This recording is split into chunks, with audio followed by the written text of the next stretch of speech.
오늘 성경 말씀은 누가복음 8장 49절부터 56절까지입니다.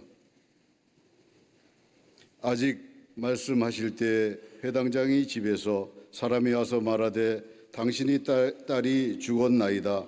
선생님을 더 괴롭게 하지 마소서 하거늘 예수께서 들으시고 이르시되 두려워하지 말고 믿기만 하라. 그리하면 딸이 구원을 얻으리라 하시고 그 집에 이르러 베드로와 요한과 야고보와 아이 부모 외에는 함께 들어가기를 허락하지 아니하시니라. 모든 사람이 아이를 위하여 울며 통곡하매 예수께서 이르시되 울지 마라.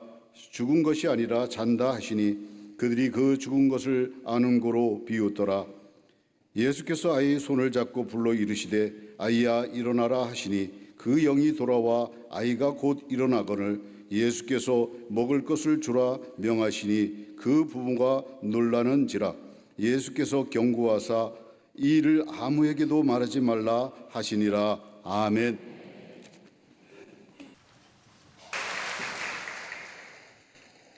갈릴리 성가대와 오케스트라의 귀한 찬양에 감사합니다. 고맙습니다.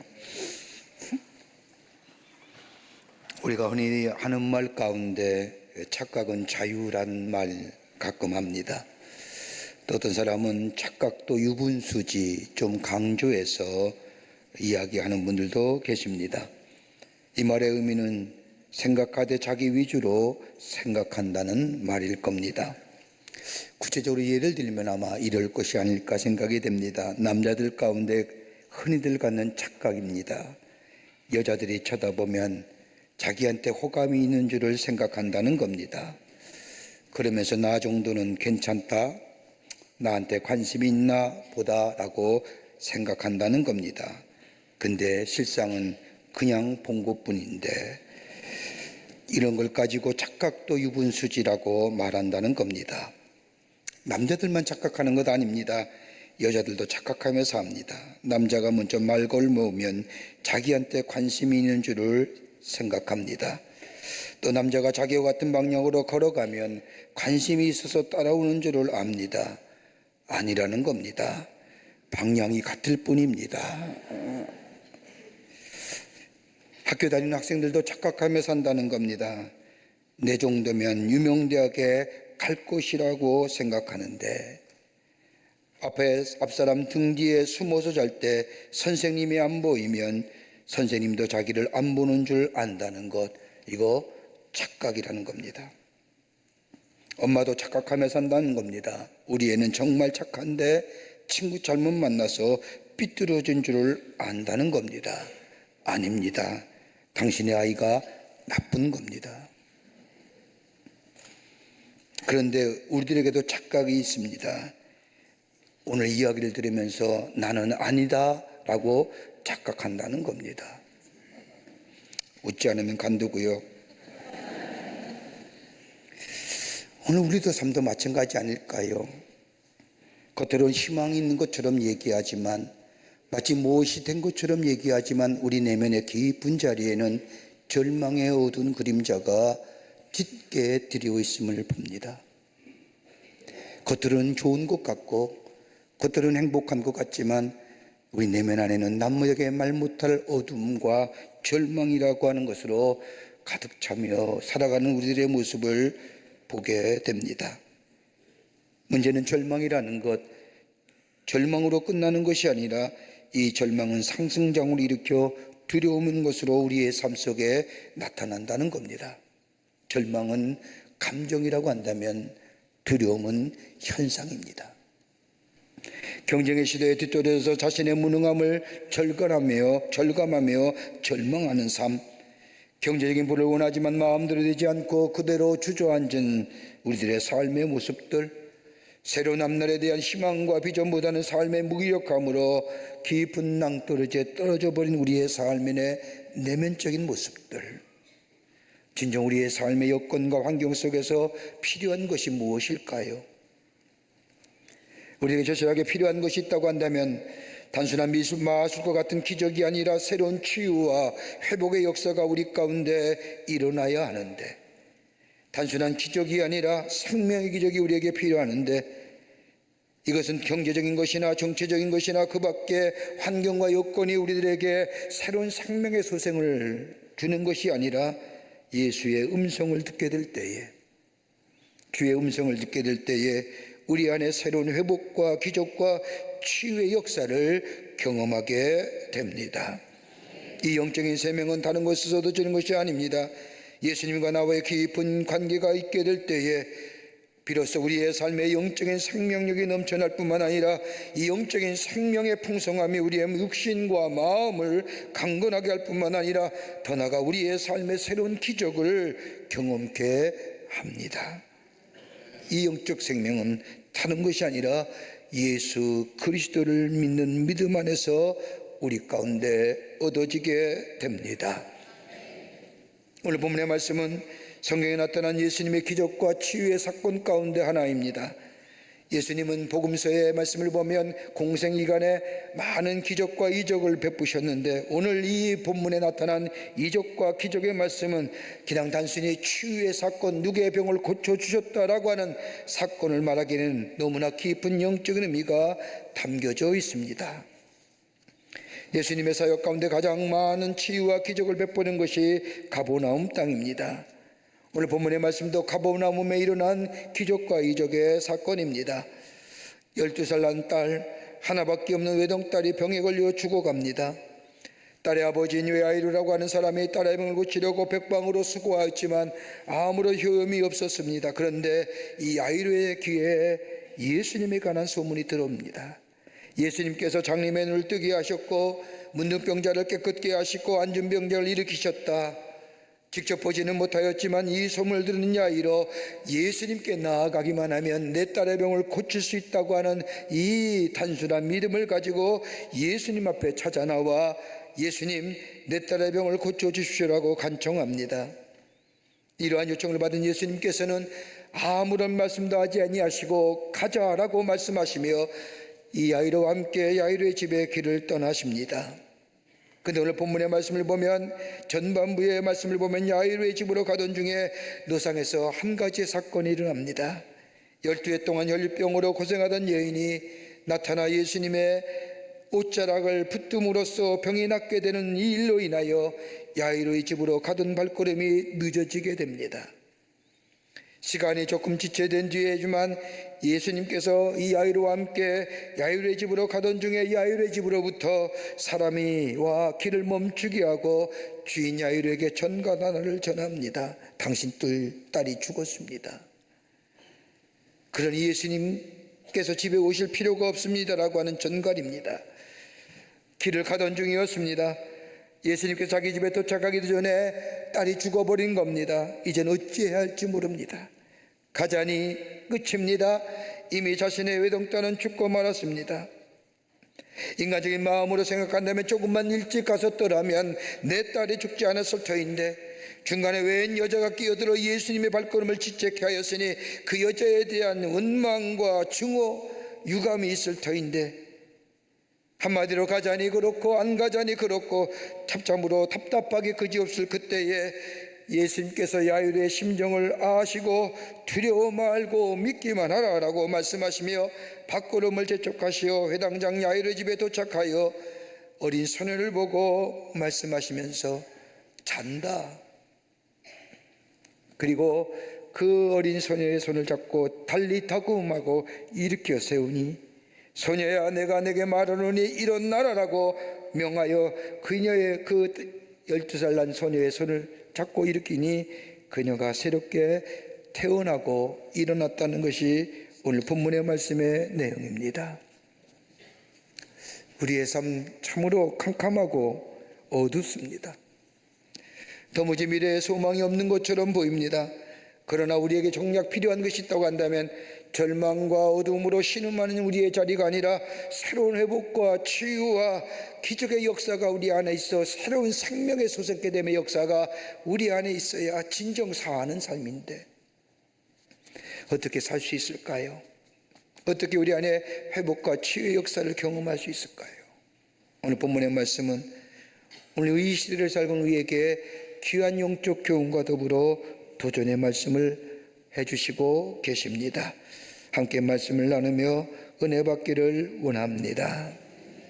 첫째는 살아있는 믿음 안에 기적을 경험하게 됩니다. 죽은 믿음이 아니라 살아있는 믿음이 있어야 기적을 경험하게 된다는 겁니다. 적은 믿음이라 할지라도 살아 움직여야 한다는 겁니다. 오늘 본문 8장 50절의 말씀을 보면 딸이 죽었다고 하인으로부터 전갈을 받은 야이로에게 예수님이 이렇게 말씀합니다. 두려워 말고 믿기만 하여라. 그리하면 구원을 얻으리라. 여러분 한번 생각해 보십시오. 왜 예수님이 말씀하셨을까요? 이제 예수님과 함께 자신의 집에 가면 자신의 딸이 죽지 않고 생명을 얻을 것이라고 하는 이 소망 가운데 예수님과 함께 자신의 집으로 내려가는 그때에 저 길에서 병에 걸린 여인만 안 맞떠났다면 내 딸은 죽지 않았을 터인데, 이 야이로의 마음에는 예수님에 대한 섭섭한 마음 또는 미안한 마음, 그리고 12해 동안 연류병을 겨인 여인에 대한 유감스러운 마음이 그녀에게 있을 겁니다. 이 야이로에게 예수님이 말씀하시는 겁니다. 두려워 말고 믿기만 하여라. 그러면 구원을 보리라. 여러분, 이게 맞는 어구일까요? 가만히 문구를 생각하지 마십시오. 생각해 보십시오. 지금 야이로의 마음속에 어떤 마음이에요? 의구심이에요. 의심의 마음이에요.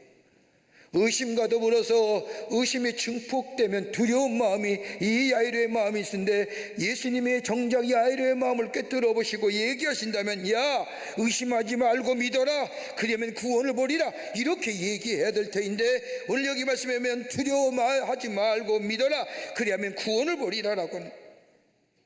여러분, 의심과 두려움은 동시에 오는 겁니다. 의심이 있으면 두려움이 따라오는 겁니다. 두려움이 있으면 의심이 동반되어 옵니다. 그러기 우리 안에 두려움이 있다는 것은 내 안에 원초적인 것으로 우리 안에 의심이 내 안에 있다는 겁니다. 많은 사람에게 지난 감동의 글이 실려 있는 저 가이드 포스트에 보면 한 간증의 이야기가 나오는데, 그 간증의 이야기에 은혜 받았습니다. 그 제목이 뭐냐 하면 두려움을 넘어선 승리란 제목입니다. 그 내용을 가만히 읽어보면 65세의 알렉산더 폴머라고 하는 사람이 있는데, 그는 한 번도 아파본 사람이 없는 건강한 사람입니다. 그는 정기적으로 1년에 한 번씩 건강진단을 받고, 그리고 건강을 체크했는데, 어느 날 건강진단을 받고 결과를 기다리는데 의사로부터 의외의 소식을 듣습니다. 전립선암에 걸렸다는 겁니다. 경밀 검사가 필요하다는 겁니다. 이 폴머는 깜짝 놀랐습니다. 가슴이 철렁 내려앉았습니다. 그도 그럴 것이 그의 아버지가 바로 자기와 같은 나이에 전립선암을 선고받고 2달 만에 죽어버렸습니다. 가족 가운데 많은 사람들이, 세상을 떠나신 많은 분들이 대부분 다 전립선암으로 돌아가셨다는 겁니다. 이 말을 들으니 폴머, 이제는 내 차례구나 하는 생각이 머리에서 떠나질 않습니다. 그리고 깊은 두려움과 더불어 두려움의 마음이 그의 마음을 아프게 합니다. 그러면서 그가 고백하기를, 나를 괴롭게 하는 것은 암이라는 병이 아니라 죽음에 대한 두려움이었다라고 말합니다. 이렇게 되다 보니 즐겨한 운동도 안 합니다. 사업도 정리해버렸습니다. 주일마다 교회에 나와서 예배드리며 경건한 믿음을 생활한 것도 다 중단해버렸습니다.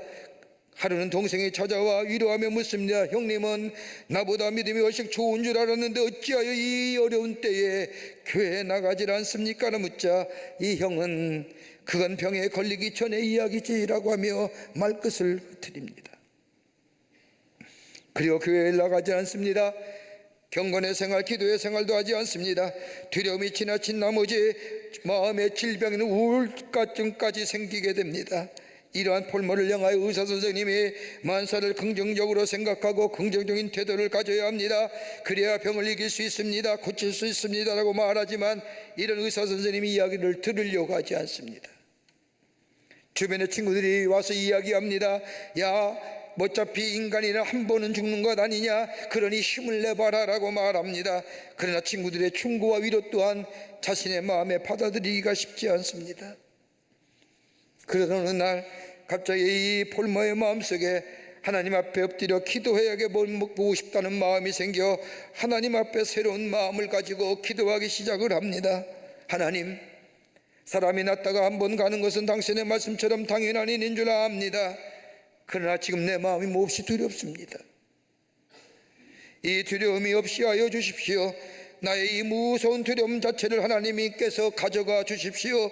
병이 문제가 아닙니다. 이 두려움 때문에 더 살지 못하겠습니다. 그러니 하나님, 제 마음속에서 두려움을 제하여 주시옵소서라고 간절하게 기도합니다. 하나님 앞에 엎드려 오랫동안 간절히 기도한 후에 보니 왠지 모르게 폴모의 마음에 두려움이 사라지고 평안함이 더불어 생길 뿐만 아니라 죽음 다음에 주님을 만날 생각을 하니 마음이 환하게 열리면서 마음에 가졌던 두려움의 그림자가 깨끗이 사라지더라는 겁니다. 이젠 두렵지 않습니다. 더 나아가 죽음이 무섭지 않습니다. 그런 마음이 갖게 되니 폴모, 이전과 똑같이 식사도 맛있게 하며 운동도 전과 같이 열심히 하며 그러는 사이에 그의 몸무게가 이전의 체중과 같이 되었습니다. 그리고 병원에 다시 진찰하는 날 찾아가서 의사와 진찰해 보니 의사가 말합니다. 폴모 씨, 이건 기적입니다. 왜요? 다 나왔습니다. 병원에 올 필요가 없습니다. 놀라운 기적을 경험합니다. 마음속에 깊은 곳에 자리 잡고 있던 두려움이 하나님의 은혜와 사랑으로 채워버리니 새로운 생명의 역사를 경험했다는 겁니다. 그리고 많은 사람에게 전합니다. 문제는 죽음이 아닙니다. 두려움입니다. 두려움 때문에 마음의 질병이 찾아오고 심신이 황폐하게 됩니다. 먼저 해결할 것은 두려움이 아니 두려움입니다. 두려움으로부터 승리하는 겁니다. 그건 뭐요? 믿음이 있을 때에 두려움을 이길 수가 있습니다 라며 간증하고 답니다. 여러분, 믿음이 뭘까요? 믿음이 문자적으로 또 성서적으로 해석하는 것이 아니라 우리의 마음속에 담겨져 있는 믿음이 뭘까요? 두려움은 다른 것이 아니라 하나님께 대한 반응이 믿음입니다. 우리 하나님께서 우리를 향하여 두려워하지 말라, 놀라지 말라, 내가 너와 함께함이라고 말씀하셨다면 거기에 응답에 내가 두려움이 없어야 됩니다. 내 안에 의심이 사라져야 됩니다. 놀라지 말아야 합니다. 이게 바로 믿음의 모습입니다. 이것이 바로 하나님께 대한 믿음의 응답이요, 하나님의 은혜와 사랑에 대한 우리의 응답입니다. 그러기에 우리가 하나님을 믿는다는 것은 신념이라고 얘기하는 것이 아니라 신뢰라고 얘기하는 겁니다. 하나님을 향한 절대적인 신뢰가 믿음입니다. 추상적이고 이상학적인 형태의 것이 아니라 구체적이며 인격적인 관계, 이것이 믿음일 뿐만 아니라 사실에 대한 확신과 더불어 인격에 대한 신뢰가 바로 믿음입니다. 여러분, 예수님의 공생애를 보십시오.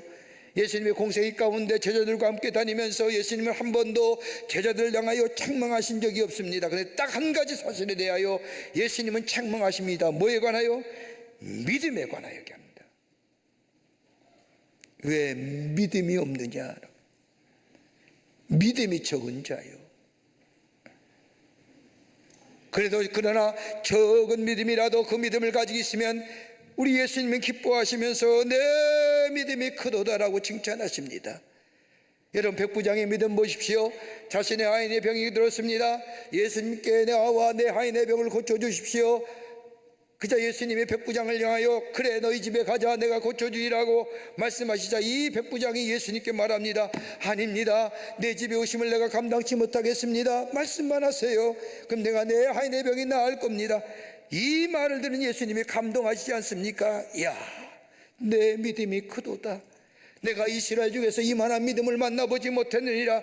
다른 사람은 너희 집에 가서야, 자기의 집에 가서야 기도해줘야, 뭘 얘기해야, 뭐가 드러나야만이, 보여줘야만이 믿는데 너는 보지도 않고 믿으니 내 믿음이 크도다 라고 해요.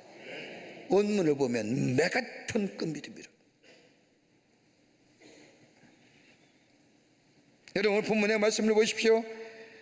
예수님은 이 회당장 야이로에게 앞에 두고 무덤을 주십니다. 다른 말이 아니라 두려워하지 말고 믿기만 하여라고 얘기합니다. 여러분, 회당장이 어떻게 나왔을까요? 다른 사람에 의해 들었던 객관적인 사실을 들음으로 인하여 나온 겁니다. 한 번도 만나보지 못했습니다. 예수님이 누군도 모릅니다. 랍비도 모르고 메시아예요, 구원의 주요 하나님의 전혀 모릅니다. 그분이 어떤 사람이고 저 이스라엘 백성이 기다렸던 메시아조차도 모릅니다. 오직 이 야이로가 예수님 앞에 나온 것은 다름이 아니라 예수님 앞에 나아가기만 하면 병의 고침을 받더라. 내 딸이 병들었으니 내 딸이 예수님께 내 딸을 데리고 나가면, 내 딸을 얘기하면 내 딸의 병이 고쳐질 것이라고 하는 이 객관적인 사실. 여러분, 이것만 해도 대단한 거 아닙니까? 객관적인 사실을 주관적으로 받아들였습니다. 그것을 내가 믿었습니다. 그러기에 예수님 앞에 나온 겁니다. 여러분, 객관적인 사실이 무너지게 되면 인간은 의심이 생기고 더 나아가 두려움이 찾아옵니다. 내가 경험하지 않았지만 다른 사람이 경험한 객관적인 사실이 무너지게 될 때에 믿음도 무너지는 겁니다. 근데 오늘 야이로 어떻습니까? 이 야이로는 객관적인 사실, 다른 사람이 예수님께 나와 깨끗함을 입었다면 내 딸의 질병도 고쳐줄 것이다. 저 아무개가 고침을 받았다고 하면 내 딸의 질병도 고침을 받을 것이다. 아무개가 기도의 응답을 경험했다고 한다면 나 또한 기도의 응답이 있을 것이라고 하는 객관적인 사실을 내가 주관적인 것으로 내가 믿음으로 받아들이게 될 때에 그 안에 뭐예요? 생명 소생케 됨의 역사가, 회복의 역사가, 치유의 역사가 일어납니다. 저 2000년 전에 예수님이 고치셨다고 한다면 오늘도 동일하게 살아계신 우리 하나님, 처음과 나중에 계신 우리 하나님께서 나를 만져주시면 나 또한 깨끗이 고침을 받을 것이라고 하는 생명 소생의 역사를 내가 믿음으로 받아들이게 될 때에 우리 안에 새로운 기적의 역사를 경험하게 됩니다. 이게 믿음이에요. 두 번째는 생명의 주인은 예수님이십니다. 오늘 회당장의 딸을 고치신 이 기적의 사건은 마가복음에도 동일하게 기록되어 있었습니다. 저 마가복음 5장의 말씀을 보면, 병행복인 5장 24절의 말씀을 보면 이에 그와 함께 가실 때 큰 무리가 따라가며 외워서 밀더라라고 얘기합니다. 예수님이 야이로와 함께 가십니다. 야이로의 용처에 응답하신 겁니다. 예수님을 만났고 같이 걸어갑니다. 그렇다고 해서 야이로의 딸의 병이 고쳐진 건 아닙니다. 그의 마음속에는 주님이 함께 가시기만 한다면, 그리고 가서 우리 아이의 머리에 손을 얹고 기도해 주시기만 한다면 내 딸의 병이 나을 것이라고 하는 소망이 이 야이로의 마음속에 있습니다. 소망이 넘치는 기쁨이 있습니다. 희망이 넘치는 발걸음입니다. 그런데 예기치 못한 사건이 예수님과 함께 걸어가던 중에 일어납니다. 12회를 혈류가 마르지 않는 병에 걸린 여인이 예수님의 옷자락을 만지는 사건이 일어나는 겁니다. 예수님께서 당신의 능력이 나가신 줄 아시고 뒤를 돌아보시며 누가 내 옷에 손을 대었느냐 물으시며 찾게 될 때 여인이 예수님 앞에 나와 자신의 한 힘을 고백하자 여인의 질병을 고쳐줍니다. 여러분, 시간적으로 짤막한 시간의 내용이라고 생각하지만 그러지 않았을 겁니다. 한번 생각해 보세요. 12회 동안 혈류병으로 고생하는, 가정에서도 내초침을 당했지요. 공동체에서 고독과 소외감 속에 12회 동안 홀로 다녔던 이 여인, 예수님의 소문을 듣고 예수의 옷자락을 만지면 내 병이 나을 것이라고 하는 그 사실을, 객관적인 사실을 내가 주관적으로 믿어 예수의 옷자락을 만진 순간 병 고침을 받았습니다. 그러니까 얼마나 할 얘기가 많을까요? 12회 동안 못한 말을 다 예수님께 쏟아냈을 겁니다. 내가 왜 병원인 줄 아세요? 내가 왜 이랬는 줄 아세요? 근데 그 예수님은 그대로 허용하세요. 지금은 이 12의 혈류병 여인의 병고침의 문제가 아니라 누구요? 야이로의 딸의 병고침의 문제입니다. 근데 예수님은 그 일을 허용하십니다. 야이로의 회당장의 딸의 이런 병은 잊어버린 것 같습니다. 여러분, 이와 유사한 사건이 성경에 몇 건 나오지요. 예수님의 친구인 나사로가 죽었습니다. 나사로의 집에서 예수님이 나사로가 죽었다는 전가를 보냈습니다. 여러분, 나사로가 어떤 사람이에요? 예수님이 예루살렘에서 저 하나님 나라의 복음을 전하시다가 낮이 저물면 예루살렘 성에 나와 나사로 집에 유했던 장소입니다. 친구예요. 친구인데 친구가 죽었다면 즉시 걸음을 옮겨서 나사로의 집에 가야 될 터인데 예수님은 이틀 뒤에 나가십니다. 왜요? 왜 그랬을까요? 빨리 가서 다시 일으켜 세워도 시원치 않을 터인데. 같은 맥락에서 생각해 보십시오. 이틀이나 늦은 우리 예수님, 오늘 야이로의 집에 가다가 혈류병으로 고생한 여인을 만나서 그 여인의 병을 고쳐주고 그 여인의 이야기를 다 들어주고, 왜 이렇게 하실 건가요? 이런 이유가 어디 있을까요? 여러분, 우리가 열심히 기도하지 않습니까? 우리가 기도하면 응답이 된다는 사실을 우리가 믿습니다. 누구든지 내 이름을 가지고 구하는 자마다 내가 그대로 응답하겠다고 우리 주님이 약속하셨습니다. 열심히 기도합니다. 하나님의 말씀대로 이루어질 믿고 기도합니다. 그런데 기도하지만 응답이 없는 겁니다. 왜요? 왜 더디 이루어지는 이유가 있을까요? 저 야이로의 외당장이나 나사로의 죽음 앞에 오늘 기도의 다름이 아니라 우리 한번 생각해 볼 거예요. 내가 진정 내가 원하는 것이 어떤 것인지, 내가 예수 앞에 나온 동기가 어떤 것인지, 단순히 내 딸의 질병을 고치기 위해서 나왔느냐, 내가 내 삶의 문제에 위급하고 당면한 이 문제 이것만 해결하기 위해서 내가 하나님 앞에 엎드려 기도하는 건 아니냐. 우리의 생명의 주인 되시며 우리 모든 것의 주인 되시는 우리 예수님이, 그 예수님이 나의 주인임을 고백하는 믿음보다는 내 앞에 있는 문제 해결을 위해서 주님을 따라 나서거나 기도하는 것은 아닌지. 예수님이 가던 길을 잠시 멈추어 혈류병을 앓은 여인에게 그 여인을 고쳐준 이 사건은 그냥 병고침의 사건이 아니라 야이로에게는 뭐요? 정말 네가 소원이 뭐냐? 너와 나의 관계는 어떤 관계냐? 너는 네가 병 낫기를 원해서 나 찾아왔냐? 아니면 정말로 내가 너의 구원의 주임을 네가 믿고 고백하느냐? 이것이 주님의 물음이라는 겁니다. 우리의 삶 속에 기도에 더디 있습니까? 응답에 더디함이 있습니까? 정말 내 믿음이 진정 주님이 나의 주님 되심을 고백하며 드리는 기도인지,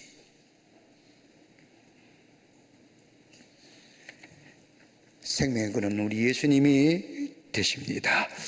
끝으로 절망 가운데 또 변함없는 믿음의 사람에게 기적의 역사가 경험됩니다. 오늘 누가복음 8장 49절의 말씀을 보면, 아직 말씀하실 때 회당장의 집에서 사람들이 와서 가로되 당신의 딸이 죽었나이다. 어찌하여 선생을 더 괴롭게 하나이까. 여러분, 이제 끝입니다. 이제까지 모든 것이 아무런 소용없게 되었습니다. 살아있는 믿음도, 더 나아가 자기 부정을 통한 예수님과 함께 걸어가는 믿음도, 그렇게 소원했던 일에 대한 희망도 다 사라져버렸습니다. 절망 그 자체입니다. 이제 예수님이 가셔도 소용없는 겁니다. 그럼에도 불구하고 예수님이 야이로와 함께 야이로의 집에 가십니다. 그리고 야이로의 집에 도착했을 때 야이로의 집은 장례식장이 되어버렸습니다. 소란스럽습니다. 집안에는 통곡과 애곡의 소리가 들려옵니다. 이런 절망 가운데 예수님은 한복판에서, 오늘 누가복음 8장 50절의 말씀을 보면 예수께서 그가 그 하는 말을 들으시고 곁에서 들으시고 회당장에 이르시되 두려워 말고 믿기만 하여라. 여러분, 이 두려워 말고 믿기만 하여라는 이 시제는 현재의 명령형입니다. 현재 시제 명령입니다. 그러니까 계속해서 믿으라는 겁니다. 죽었다고 믿음을 저버리지 말라는 거예요. 절망한다고 해서, 희망이 없다고 해서. 여러분, 죽음이 어떤 걸까요? 끝이에요. 게임 오버예요. 내가 줬던 경험이나 내 지식이나 내 모든 것들이 다 한순간에 없어지는 거예요. 여러분, 죽음은 어떤 거예요? 성서적으로 말하면요, 심판이에요. 믿는 자나 안 죽는 자나 다 죽잖아요. 안 죽는 분 계세요? 다 죽어요. 심판할 때 주님 앞에서요. 그때 뭐예요? 예수 믿는 자와 안 믿는 자가 갈라지는 거예요. 예수 믿는다고 죽음이 우리 안에 사라지는 게 아니라 죽어요. 그런데 주님 앞에 섰을 때에, 주님이 뭐예요? 심판대 앞에 설 때, 네가 저 땅에서 나를 부인하지 않았으니 나와 함께 영원한 삶을, 천국 가는 거예요.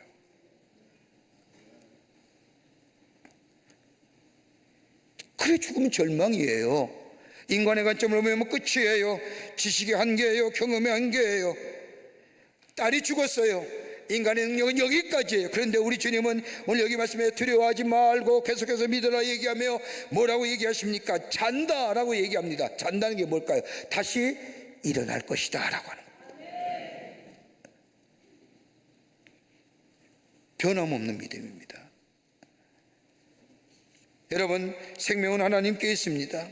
필요하시다면 언제든지 다시 일으키십니다. 그러면서 오늘 마가복음 5장의 말씀한 것처럼 달리다금 다시금 일어나라라고 얘기합니다. 여러분, 이 말씀은 저 절망과 저 어둠 가운데 있는 우리들에게 하시는 말씀은 아닐까요? 믿음이 있다면 다시 일어나거라. 죽은 것이 아니라 잔다, 일어날 수 있다는 겁니다. 누가요? 예수 안에서 가능케 하시다는 겁니다. 아무리 절망과 저질이 우리 인간의 능력 향기가 우리를 둘러싸고 있다 할지라도 무기력함과 캄캄함과 보이지 않을 때 포기하고 조장시킬 때 우리 주님은 우리에게서 말씀하십니다. 내가 믿음이 있느냐? 네가 나의 구원의 주임을 믿고 있느냐? 그러면 다시 일어서라라고 얘기하십니다. 이 살아있는 믿음입니다. 이 믿음 속에 다시 한번 치유와 회복의 역사와 더불어 생명이 솟게 되는 역사가 있어지게 됩니다. 이 믿음 안에서 승리하면서 하시는 새로운 회복의 역사와 솟게 되는 생명의 역사를 경험하시는 여러분과 저와 되시기를 주의 이름으로 축원합니다. 하나님 감사합니다. 저희들 주께서 사랑해 주셔서 하나님의 자녀 삼으시고 우리에게 믿음을 선물로 주셨는데 우리의 삶에 아버지 하나님이여 주변이 어둠과 절망과 좌절 가운데 우리의 믿음을 저버릴 때가 얼마나 많은지요. 우리는 다시 한번 믿음이 회복되기를 원합니다. 생명의 주인은 예수님이시고 우리 예수님이 말씀하시면 모든 것이 가능케 됨을 우리가 기억하면서 우리의 믿음이 회복되게 하시고 주님이 우리 주님 되시고 살아있는 믿음을 가지고 이 어둠과 절망을 넘어서서 회복과 치유의 역사를 넘어서 생명의 솟게 됨의 역사를 경험하는 저희가 되게 하여 주시옵소서. 성령이 도우실 줄 믿으며 예수님의 이름으로 기도하옵나이다.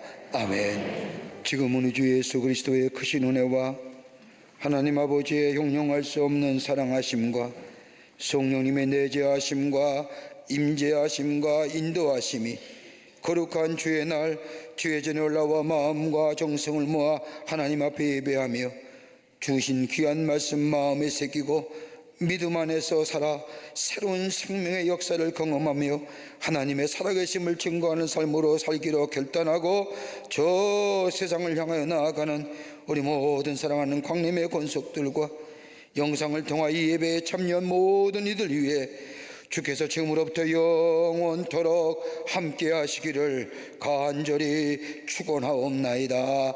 아멘.